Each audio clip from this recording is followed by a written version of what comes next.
¿Qué nos hace reír?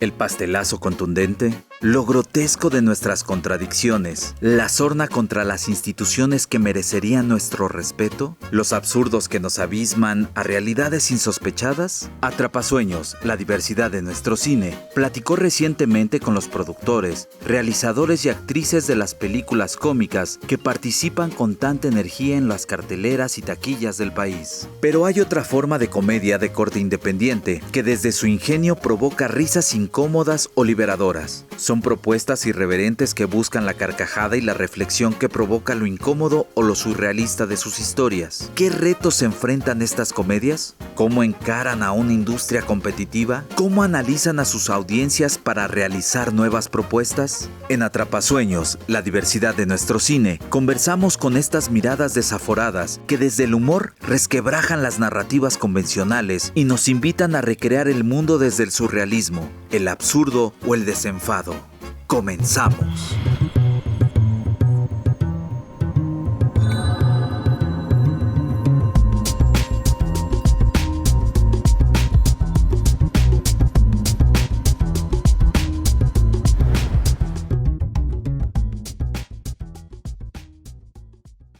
El crítico de cine José Antonio Valdés ya nos ha compartido sus reflexiones sobre la comedia comercial, pero también ha reflexionado sobre cierta comedia que podría considerarse de autor, sobre obras de nombres como Nicolás Pereda, Gustavo Moeno o Emilio Portes, que crean historias humorísticas pero con una huella particular.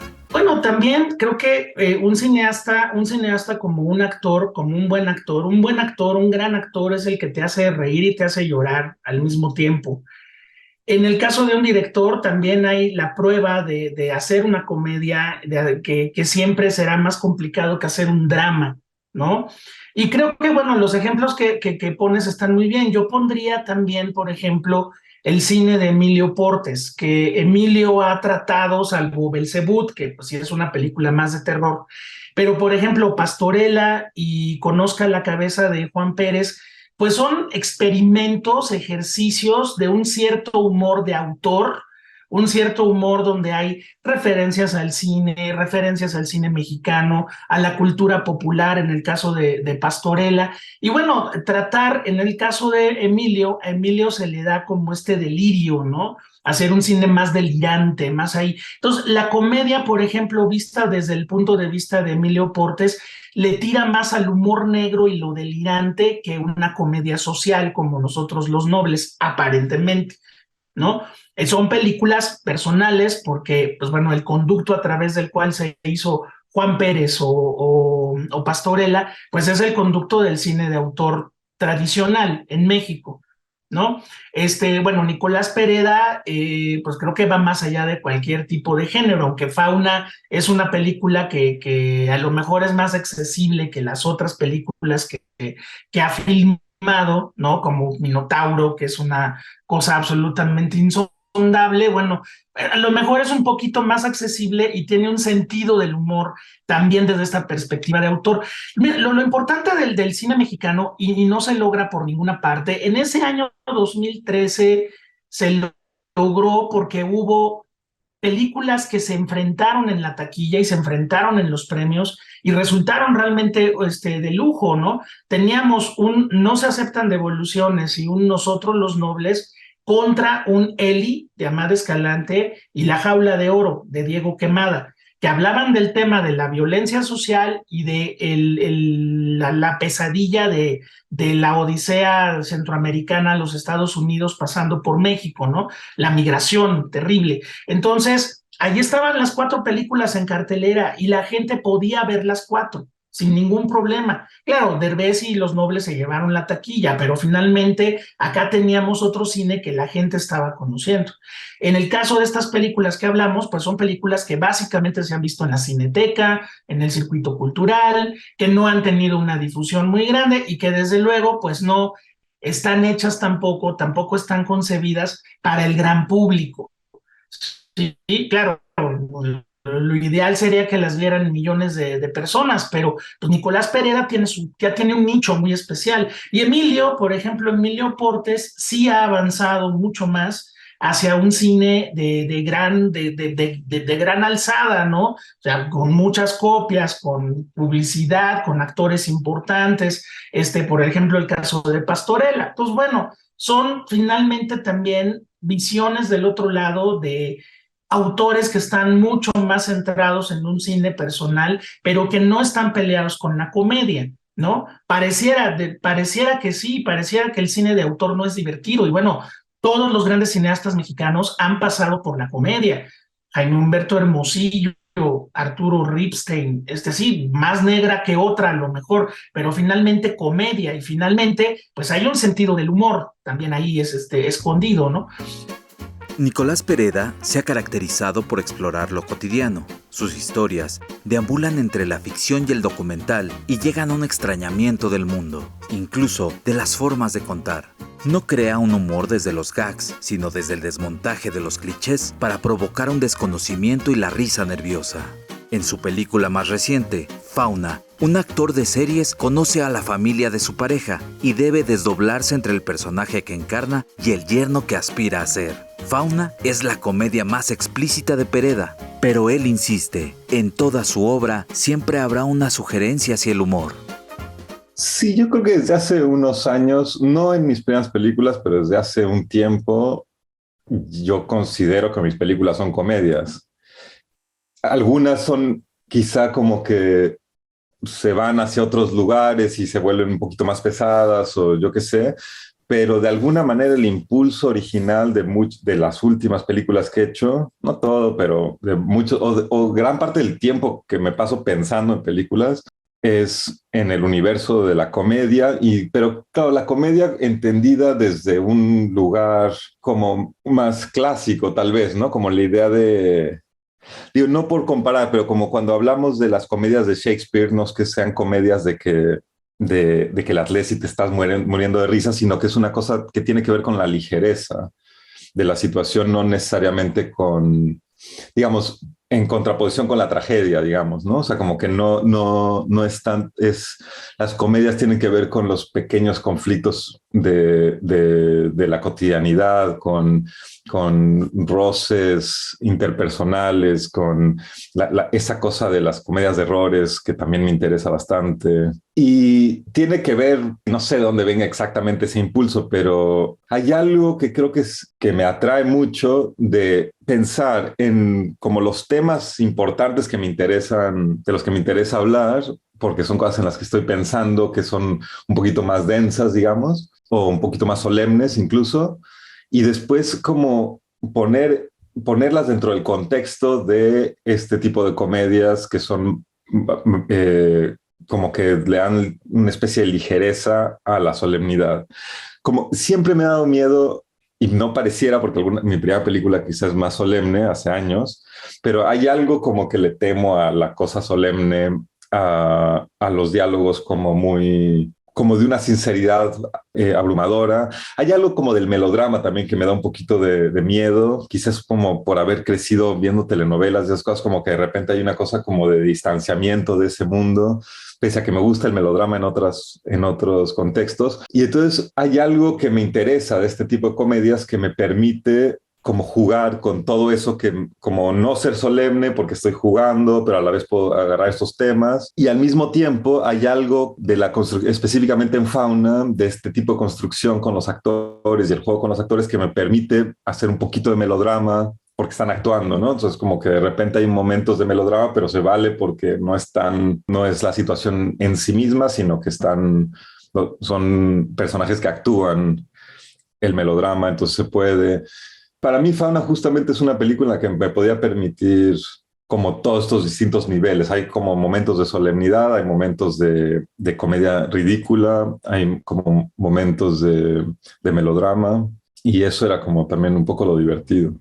Originario de Tijuana, Diego Hernández ganó el Puma de Plata en Ficunam 11 por su ópera prima Los Fundadores. En su segundo largometraje, Agua Caliente, registra la cotidianidad con su madre en tiempos de pandemia. Su novia completa el elenco minimalista, que coincide con una trama escueta. Sin embargo, el desparpajo del cineasta, la madre y la novia crean una atmósfera cercana al mumblecore estadounidense y el humor millennial de las redes sociales. Diego comparte su visión sobre filmar con pocos recursos y cómo visualiza su forma de hacer cine en un contexto donde el género podría parecer reiterativo. Con Aguacaliente, más que la idea de querer hacer una película en inicio, tenía la idea de buscar algún pretexto para convivir con mi mamá, ¿no? Y para mostrarle pues la onda del cine, ¿no? Que es lo que me quiero dedicar y así. Y es un poco complicado a veces hablar con ella por la diferencia de edades y de generaciones, ¿no? Y justo como este otro tipo de cine que pretendo hacer, a veces es difícil de explicarlo a personas que no están tan involucradas porque la referencia para todos usualmente son como procesos más industriales, ¿no? Piensan en cine y se imaginan cámaras, camiones, gente, maquillaje, muchas cosas así, ¿no?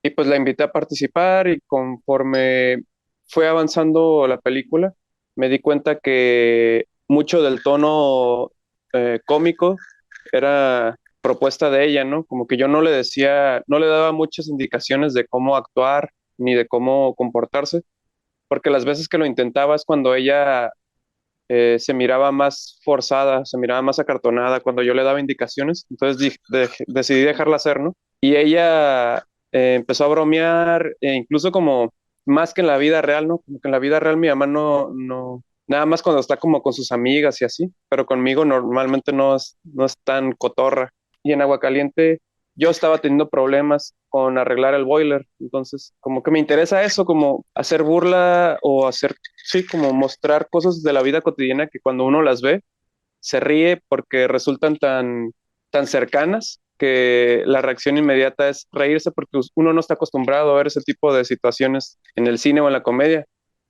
Yo lo comparo mucho como cuando uno ve eh, un video de 15 años de tu prima o algo así, y te toca ver cosas que tú ya viste en la vida real y a lo mejor en la vida real no te dieron risa, pero cuando ves a las personas cómo interactúan con la cámara y cómo las ves a través de ese video, es muy gracioso, ¿no? Entonces, como que el proceso de la película inició más como un documental, conforme avanzaban los meses se fue transformando en una ficción para poder terminarla, ¿no? Para darle un cierre. Sí, es raro como pensar en eso porque no siento que forme parte de, o sea, termina haciéndolo por categoría y por definición, una película de comedia que se puede agrupar con otras, pero siento que sería muy raro que comparta espacio en una programación de algo, de cualquier cosa, con películas de comedia como tal, porque siento que también no hay muchos espacios que se dediquen a ese tipo de cine. He estado en uno que se llama 24 risas por segundo, con un cortometraje que hice en la universidad.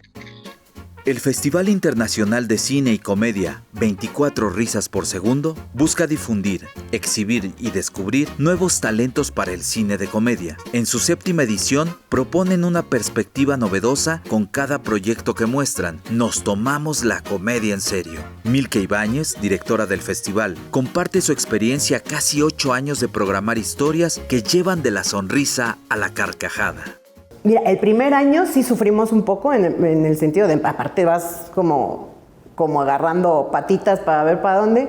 Sí sufrimos un poco porque no teníamos tampoco un amplio panorama de la comedia, ¿no? Pero estamos hablando que ya tiene 8 años, ¿no? Y hemos visto un crecimiento, incluso de los propios directores que mandaban su cortometraje y ahora ya están haciendo su largo, ¿no? O ya hemos presentado el largo, por ejemplo, el caso de Luis Mariano con Efímera, que ganó la edición pasada. Él tuvo cortometraje y ahora nos presentó largo, ¿no? Entonces, creo que también ha sido como un proceso de madurez. No quiere decir a lo mejor, el festival fue... Pero sí, por ejemplo, Vivir toda la vida también es un cortometraje estudiantil, ¿no? Tiene toques de comedia, por eso es festival de cine y comedia, porque también aceptamos como con toques de comedia, ¿no? De pronto la comedia de pastelazo pura es compleja y a veces falta un poco de contenido también de reflexión, ¿no? Entonces, pero hemos visto mucho cortometraje, muchos estudiantes y muchos nuevos talentos que se están yendo hacia el lado de la comedia, lo cual eso quiere decir que en un futuro vamos a tener mucho más propuestas, ¿no? Y justo A diferencia del primer año ahora, sí vemos una programación mucho más consolidada, ¿no? Y eso quiere decir que también la industria de la comedia independiente ha dado un paso más adelante, ¿no? Comedia de humor negro, tuvimos, por ejemplo, una película de Paloma Larraín, que es una chilena, que ahora está en YouTube, ¿no? Y es muy independiente y es una estandopera y ahora está haciendo como estos pequeños acercamientos al lenguaje cinematográfico también, ¿no? Entonces se empieza una era interesante para la comedia independiente. Los canales de YouTube y las redes sociales han funcionado mucho también para que se creen estos contenidos, ¿no? Y que tengan esta salida interesante, ¿no? Plataformas como por ejemplo Filmin Latino también de pronto tienen estos espacios que a lo mejor en otras plataformas más grandes no, pero creo que poco a poco se está abriendo un camino y la programación ha madurado mucho precisamente también con la industria de la comedia. De entrada también nos gusta mucho como este viaje un poco al pasado, ¿no? Hemos tenido, por ejemplo, el esqueleto de la señora Morales, que es una joya, gracias a la Cineteca ese año. Espero que otra vez podamos repetir ese tipo de galas, ¿no? Sí es amplio, porque también tenemos un público precisamente mayor, ¿no? Que sigue consumiendo la comedia y que está interesado en ver otras propuestas, ¿no? De pronto descuidamos un poco ese público de adultos mayores, ¿no? Que andarán, no voy a decir rango de edad porque a lo mejor mi mamá me pega, pero que vivieron la época de la decadencia de la industria mexicana, que fue salvada gracias a las películas de las ficheras. Nos guste o no, ¿no? Porque es parte de la historia de nuestra industria del cine mexicano. O sea, si no hubiéramos tenido ese rescate del cine de ficheras, que los temas pueden ser complejos, ¿no? Y puede ser ahorita un tema bastante... Pero como decía un profesor, o sea, el que esté mal no quiere decir que no haya pasado y que tengamos que ver hacia nuestro pasado para analizar nuestro presente y nuestro futuro, ¿no? Y el folclore mexicano también es pintoresco y es una gama de personas que se ríen de muchas cosas. Entonces eso también es lo que nos gusta y por eso nos gusta que sea variado, porque yo no me río de lo mismo que te rirías tú. José Manuel Cravioto, en su película Malvada, recrea las fórmulas de la comedia romántica y la lleva a escenarios donde cabe tanto el humor de vieja guardia como la novedad del stand-up. Este ánimo de reestructurar el género ofrece una perspectiva de autor arriesgada y que manipula a su antojo la narrativa, y con ella deambula entre el cine comercial y la propuesta independiente. Me implica retos, ¿no? Me implica retos y reestructurar, ¿no? las mismas películas o ideas que tengo. Y justo eso, ¿no? Como que me plantea retos. Si ya existe un género, ¿de qué manera puedo yo intervenirlo, transformarlo, adaptarlo a lo que es mi mundo, de lo que quiero platicar como cineasta? Y por eso me gustan mucho y me entusiasman. Se ha estigmatizado. Y yo creo que es malo, porque yo creo que se le está diciendo mucho a los jóvenes como que quieren desarrollarse sus carreras como directores y contar una historia, que los géneros son para la masa y por lo tanto es algo malo. Y es un poco tramposo, porque también toda la apuesta del cine personal, pues muy pocas son las que realmente llegan a tener un impacto a nivel nacional o global, y se pierde de alguna manera la oportunidad de integrarse o tomar y manipular estos géneros a su modo. Y yo creo que el mejor cine de autor siempre está basado en géneros, y son directores que le dieron la vuelta al género, ¿no? Desde Wong Kar-wai, muy basado en el melodrama, ¿no? Y que al final, si lo desmenuzas, hay un melodrama de ahí. Mencionaba Woody Allen, el thriller policíaco de Nolan, que siempre está ahí, siempre hay una estructura muy clásica. Son grandes nombres. Bueno, Tarantino es el maestro de homenajear, ¿no? Y de hacer calcas incluso muy obvias y descaradas en el mejor de los sentidos, mezclando géneros. Entonces los géneros realmente están ahí, los grandes autores los utilizan. Claro, estoy hablando de un grupo también muy, muy famoso y muy comercial de autores, si lo quieres ver así. Pero nada, me encantó filmar Malvada, fue divertidísimo. De las mejores experiencias de mi vida, con el crew, con los actores. Es tan divertido que es una experiencia de vida, ya no solo una película. En Patitos Feos, 3 hermanos cuarentones de Chihuahua buscan la cabeza de su abuelo, un tal Pancho Villa. Desde esta premisa disparatada, Mauricio Chernovetsky crea una pieza absurda y desparpajada en el que sobresale el humor naif. Patitos Feos apuesta por un humor que no quiere homologar gags ni tópicos cómicos, que desde el absurdo propone una forma incluso anárquica de llevar a la risa. En vez del el shock típico, ¿no? Es decir, vamos a ser muy rebeldes, vamos a hacer algo que, ¿no? que va a choquear.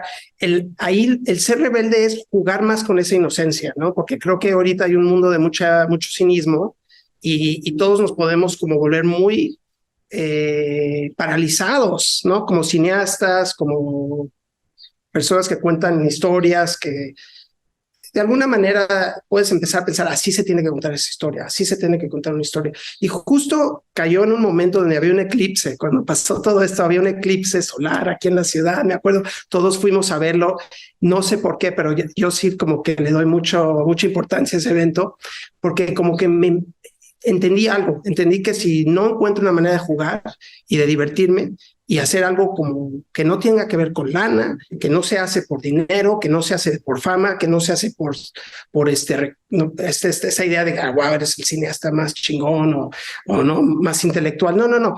Juega con lo que tienes, los recursos que tienes y diviértete y en el proceso vas a descubrir algo.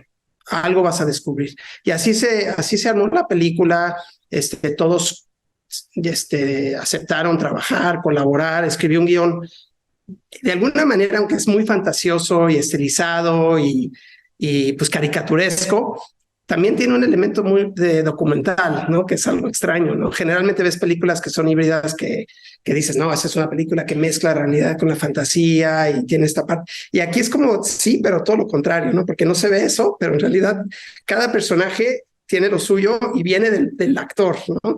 Hay algo en su esencia. Los espacios que usamos todos son recursos que teníamos, ¿no?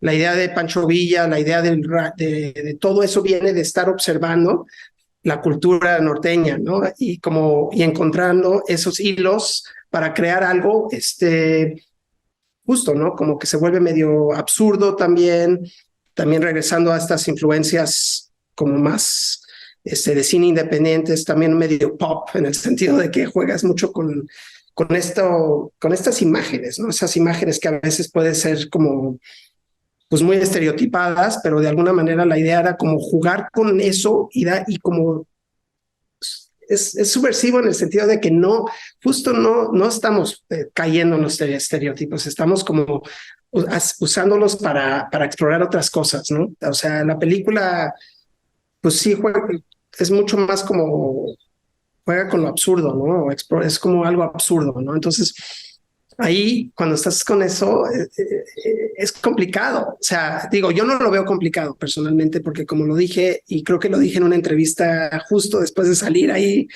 de este mundo, ¿no? De 15 días de rodaje en Chihuahua, y me acuerdo que dije que este tipo de cine no se hace por dinero, no se hace por éxito, no se hace por nada más que por celebrar la pasión, ¿no? Para poder como decir, mira lo que se puede hacer con tan poquito, ¿no? Y entonces para mí esta película, yo no la puedo ubicar, ¿no? En ese tipo, no puedo imaginarme que es una comedia comercial. Y del otro lado, pues, también no sabes dónde acomodarla justo ahorita. Quizás si estuviéramos en los 70s o los principios de los 80s o a lo mejor hasta los principios de los 90s, otra cosa, pero en el ambiente de hoy en día tampoco cuaja con el cine de arte o el cine de festivales, ¿no? Entonces yo entiendo muy bien esta idea de qué haces, ya tienes esta película, pues sí tiene un humor, ¿dónde la colocas, no?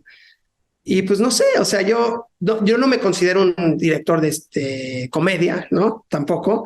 Entonces para mí fue, pues no sé qué hacer más que decir, bueno, estoy como muy orgulloso de haber logrado esto, porque siento que fue una manera de romper con muchos esquemas y de divertirme mucho, y lo más que quiero es de que un público, ya sea un niño o un intelectual, ¿no?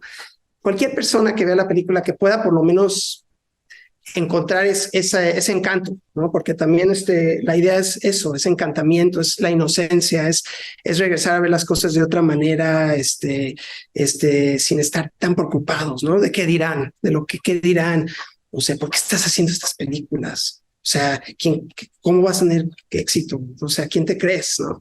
Y justo es eso, es como, bueno, pues lo estamos haciendo porque lo pudimos hacer. No, ya con eso ya como que es válido para mí.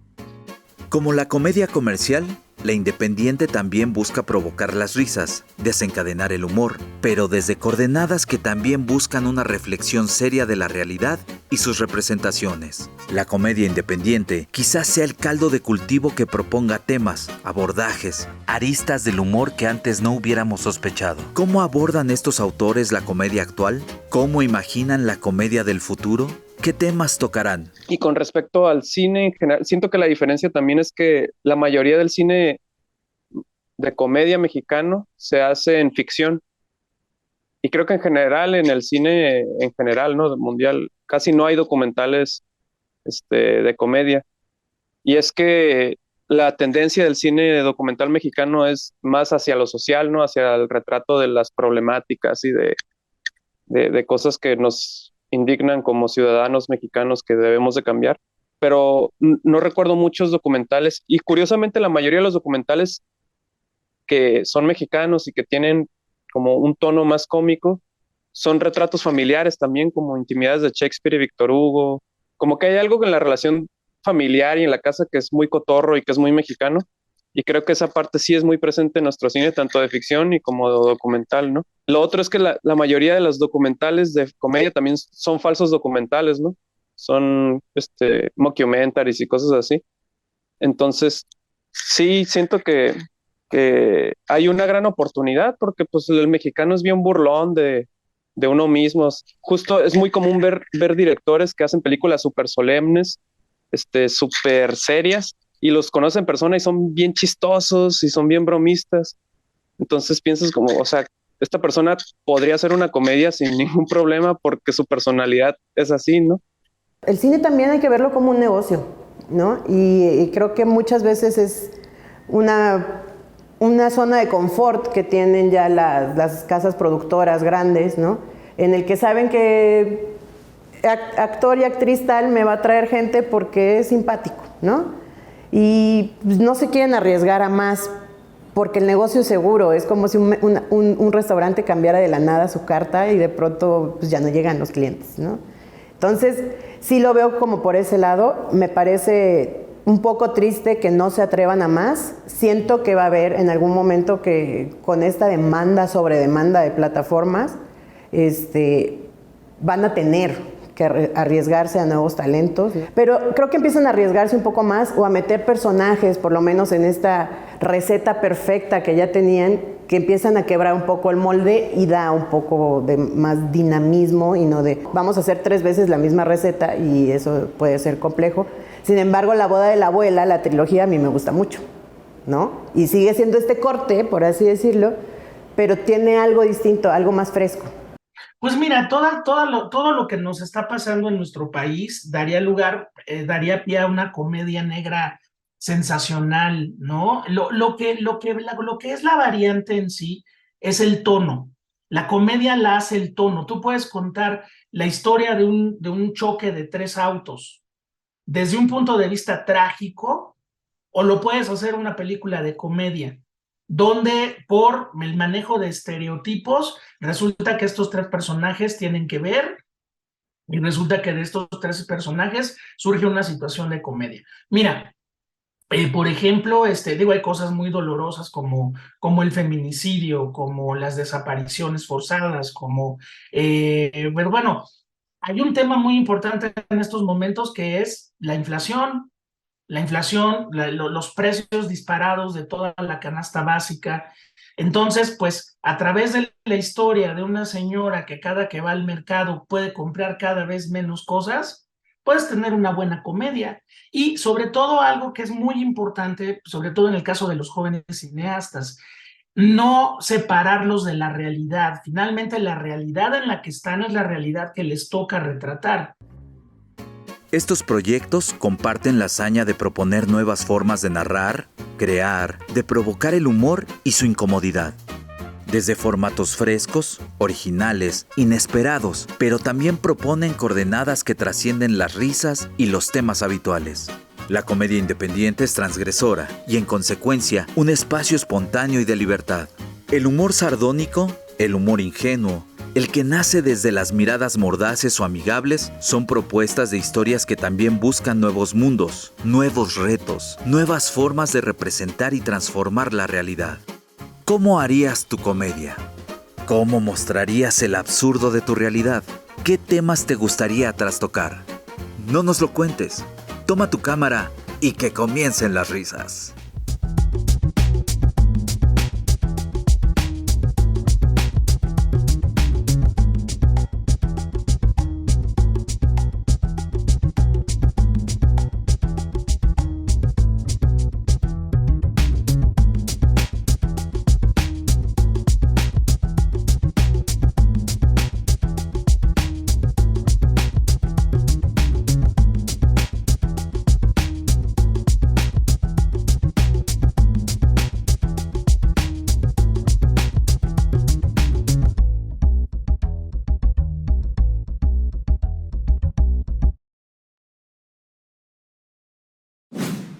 Gobierno de México.